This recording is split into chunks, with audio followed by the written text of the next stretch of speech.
செய்தி. வணக்கம். விவி செய்திகளுக்காக ஊர் செய்திகள் வாசிப்பது ஸ்பர்ணா.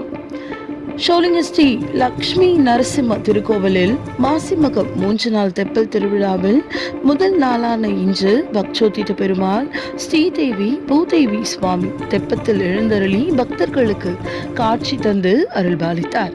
108 திவ்ய தலங்களில் ஒன்றான ராணிப்பேட்டை மாவட்டம் ஷோலிங்க ஸ்ரீ யோகலட்சுமி நரசிம்ம திருக்கோவிலில் மாசிமகம் 3 நாள் தெப்பல் திருவிழாவில் முதல் நாளான இன்று பக்சோத்திட்ட பெருமாள் ஸ்ரீதேவி பூதேவி சுவாமிக்கு சிறப்பு அபிஷேகம் செய்து பட்டு வஸ்திரம், மலர் மாலை, பல வண்ண மலர்கள் கொண்டு சிறப்பு அலங்காரம் செய்யப்பட்டு மகா தீப ஆராதனைகள் நடைபெற்றது. தொடர்ந்து மங்கள வாத்தியங்கள் முழங்க தக்கான் குளத்தில் மலர்கள், மின் விளக்குகள் கொண்டு சிறப்பு அலங்காரம் செய்யப்பட்ட தெப்பத்தில் எழுந்தருளி சுவாமி பக்தர்களுக்கு காட்சி தந்தார். தொடர்ந்து 3 முறை குளத்தில் வலம் வந்து பக்தர்களுக்கு அருள்பாலித்தார். இதில் திரளான பக்தர்கள் கலந்து கொண்டு சுவாமி தரிசனம் செய்தனர். விவி செய்திகளுக்காக விஜய் மற்றும் பாஸ்கர்.